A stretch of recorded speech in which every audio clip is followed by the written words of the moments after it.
Exercise 8.2 numerical number 3 of question number 1 cos 45 degree upon sec 30 degree plus cosec 30 degree।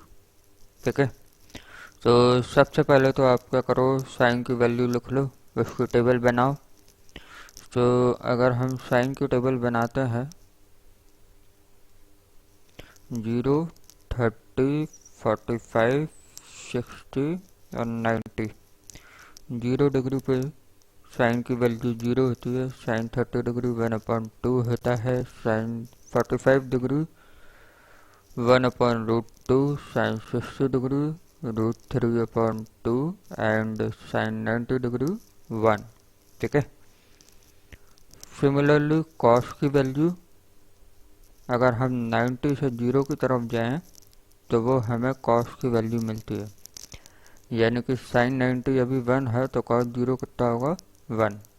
ठीक है, sign 60 degree √3/2 है तो cos 30 degree होगा √3/2। Sign 45 degree 1/√2 है तो कॉस 45 डिग्री 1/√2 होगा। साइन 30 डिग्री 1/2 है तो कॉस 60 डिग्री 1/2 होगा। और साइन 0 डिग्री अगर 0 है तो कॉस 90 डिग्री 0 होगा। ठीक है, अब हमें चाहिए क्या, सेक 30 और कोसेक 30। मैंने आपको बताया था चैप्टर की शुरुआत में कि सेक जो होता है कॉस का रेसिप्रोकल होता है, यानी कि 1/cos। बेसिकली सेक और कॉस एक दूसरे के रेसिप्रोकल होते हैं। ठीक है, अगर मेरे को सेक की वैल्यू निकालनी है, सेक थीटा की वैल्यू निकालनी है तो मैं 1/cos थीटा करूँगा। ठीक है, अगर मुझे cos थीटा की वैल्यू निकालनी है तो मैं 1/sec थीटा करूँगा। ठीक है, अब मेरे को sec 30 की वैल्यू निकालनी है, यानी कि cos 30 का रेसिप्रोकल कर दूंगा। ठीक है, cos 30 डिग्री अभी कितना है, √3/2 है ना, तो sec 30 कितना हो जाएगा, cos 30 का रेसिप्रोकल यानी कि 2/√3। तो यानी कि sec 30 कितना हो जाएगा, 2/√3। ठीक है, कोसेक 30 डिग्री, कोसेक 30 डिग्री अभी कैसे मिलेगा आपको, साइन 30 डिग्री के रेसिप्रोकल से।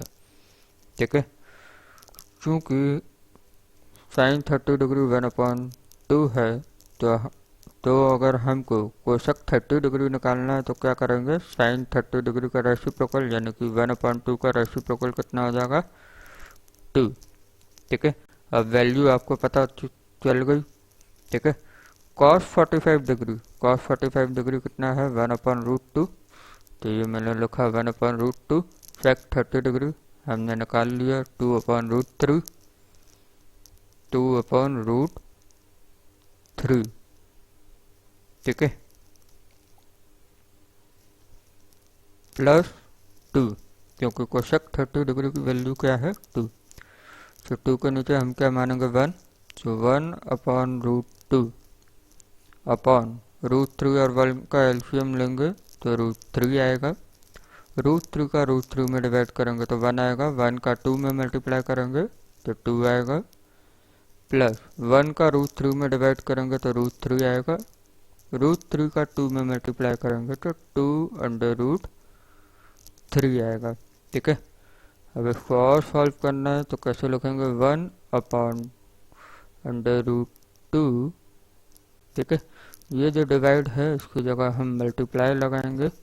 ठीक है, और 2 + 2/√3/√3 को रेसिप्रोकल करके लिखेंगे, यानी कि √3/2 + 2√3। तो ये कितना आएगा, 1 का √3 में मल्टीप्लाई करेंगे तो √3 आएगा, √2 का सबसे पहले हम 2 में मल्टीप्लाई करेंगे तो ये आएगा 2√2। ठीक है, और √2 का 2√3 में मल्टीप्लाई करेंगे तो ये आएगा 2/6। ठीक है, क्योंकि अभी ये सिंप्लीफाइड फॉर्म में नहीं है तो हमें क्या करना होगा, रैशनलाइजेशन करना होगा। ठीक है, क्योंकि रैशनलाइजेशन से क्या होता है, जो डिनोमिनेटर होगा वो इंटीजर फॉर्म में आ जाएगा। ठीक है, तो हम यहाँ पे लिखेंगे बाय रेशनलाइजेशन। ठीक है,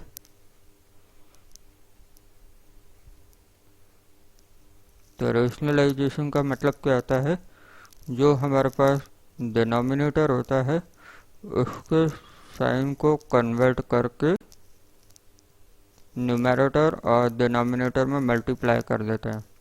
तो डिनोमिनेटर क्या है हमारे पास, 2√2 प्लस 2√6। ठीक है, ये है हमारे पास। तो हम इसको कैसे लिखेंगे, मैंने क्या बोला, डिनोमिनेटर के साइन को कन्वर्ट कर देंगे, यानी कि प्लस का है तो वो क्या करेंगे, हम इसको माइनस। ठीक है, और न्यूमरेटर और डिनोमिनेटर में मल्टीप्लाई कर देंगे, यानी कि 2√2 माइनस 2√6 का न्यूमरेटर में मल्टीप्लाई और 2√2 माइनस 2√6 का डिनोमिनेटर में मल्टीप्लाई। ठीक है, अब यहाँ पे क्या है, √3 का सबसे पहले 2√2 में मल्टीप्लाई होगा तो ये आएगा 2√6। ठीक है, और √3 का ही माइनस 2√6 में मल्टीप्लाई करेंगे तो ये आएगा 2√18। ठीक है, यहाँ पे कोई डाउट, क्योंकि एक बात आपको ध्यान रखना है, क्योंकि यहाँ पे √3 अकेला टर्म है तो इसका पूरे 2√2 माइनस 2√6 में मल्टीप्लाई होगा एक साथ। ठीक है, अब नीचे देखो जरा ध्यान से, नीचे कुछ फॉर्म बन रही है, एक फार्मूला बन रहा है। अगर मैं 2√2 को यहाँ पे a मानूँ तो ये भी 2√2 a होगा। अगर 2√6 को अगर मैं b मानूँ तो ये वाला 2√6 भी b होगा।